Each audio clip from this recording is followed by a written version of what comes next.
With sjfwilliams.com. Okay, today we're going to talk about air conditioning. I get a lot of questions on the website about air conditioning, like how do you know if you have enough Freon or not enough Freon? What happens if you overcharge? How do you retrofit? How do you evacuate? Is there any kind of sealers that work good in stopping small leaks, leak detection, things like that?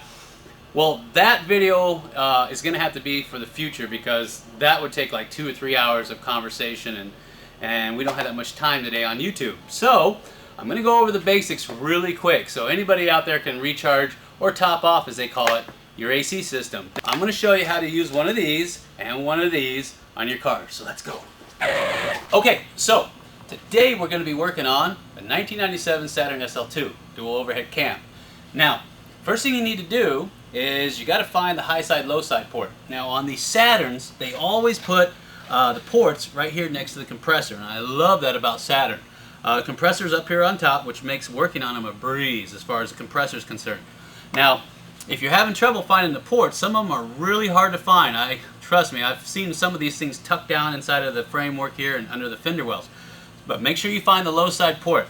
The low side port is going to be the one that has the larger line coming off of it, or the suction line as they call it.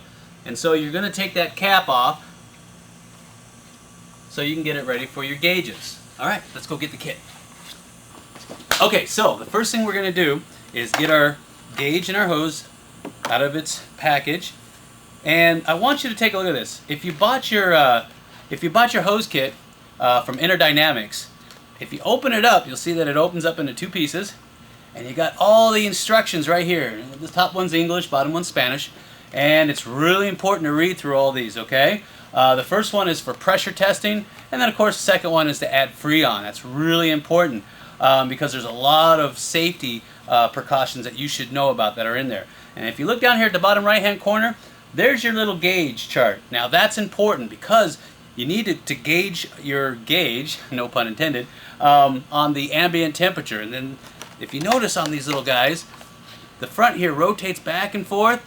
Yeah, that's pretty cool, innovative, huh? Well, that way you can set your range listing there. So once you say, hey, it's 90 degrees outside, and at 90 degrees, I should be somewhere around 45 to 55 on my low side. So what you can come over here is you just turn that little dial indicator over there to 45, 55, and then when your needle gets there, you know you're done. It's really, really simple. So first thing we're going to do is we're going to do a pressure test to see what we got inside that Saturn. And that'll let us know if we need to add Freon or take Freon out. So let's go check it out. So, you got your gauge. Now we're going to be testing with no can attached. You can do it with the can or without the can. We're going to do it without the can because it's easier to manipulate and you won't have this can sitting down here in the system that could get hung up. Now, I must reiterate the fact that you've got to make sure that your valve is all the way to the right. And you'll know because the little piercing needle will be sticking all the way out through here.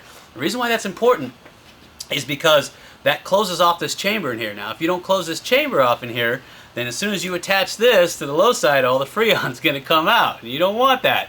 So make sure that you get your hands on the black one, not the blue one, the black one, and you crank that thing all the way to the right till it's tight. And you'll see that little piercing valve sticking all the way out.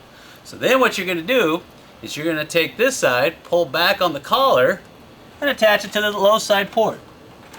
Just like that. And then we're going to start the car up.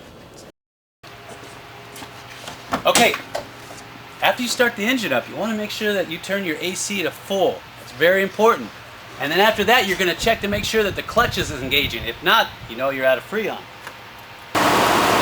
Okay, as you can see, the clutch is engaging, which means we have enough Freon in the system. Now, if you look at your gauge, you can see right here that we're right on the border of the blue and the green. And according to the chart, we should be up around 45, 50. So that tells me we need Freon. So we're going to put Freon in this. Okay, so I'm going to shut the engine off while we're putting a can onto that valve. And then I'm going to explain a few more things about the do's and the don'ts. So, gloves, goggles. All right. So next, what we're going to do is we're going to take this can and we're going to thread it into the bottom. Now, before we do that, we got to make sure that the piercing valve is all the way inside. So, If we unthread this, of course, all the Freon's going to come out. So we're going to take this back off of the system, like that. Now we can retract the valve back into the body so that we can get our can on there and it won't pierce it while we're threading it in, because that would cause a massive Freon leak and you don't want to see that. So that's what we're going to do.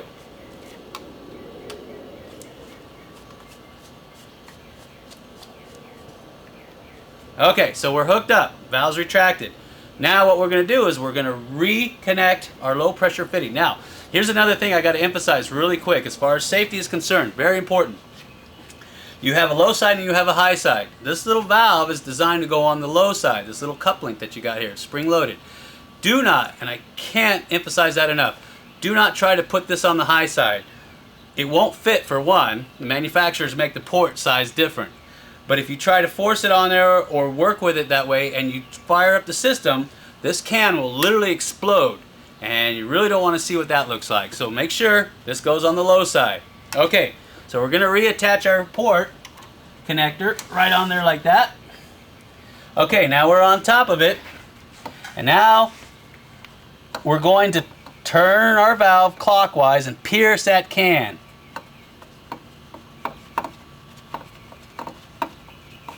Okay, it's fully turned clockwise. I felt it pierce the can.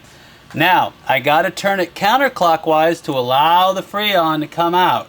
So, but before we do that, we're going to fire the system back up, and then I'll know how much Freon to put in there. That way I can turn the Freon off by turning this valve. So let's fire it back up.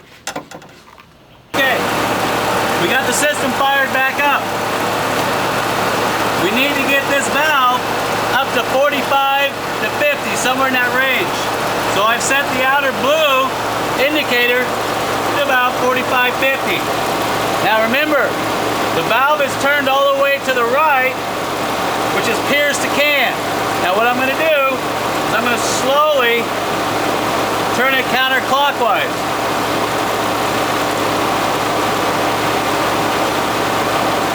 And by doing so, what's happening is it's allowing the Freon to go into the system. And you can see that gauge is slowly coming up into the grain.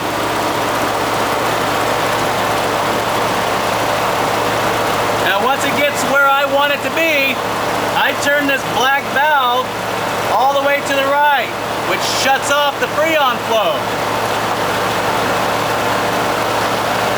Now while you're doing this, you need to agitate the can. You need to shake it back and forth. And what it's doing is it's agitating that Freon in there. And it's going to take 5, 10, maybe 15 minutes to charge up your system, depending on how low your Freon is. And if you notice, we're at the 45 to 50 range, so I'm going to turn it clockwise, which shuts the valve off and doesn't allow any more Freon in there. Now I'm going to go check my temperature. We're registering at 63 degrees and it's dropping, so we're doing pretty good. So go ahead and shut the engine off. Turn the AC off first. Now if you still have Freon inside the can here, you can either take the valve and turn it all the way forward, but the problem is if you still have Freon in here and you take the top of this valve can tap off, all the Freon's going to want to escape.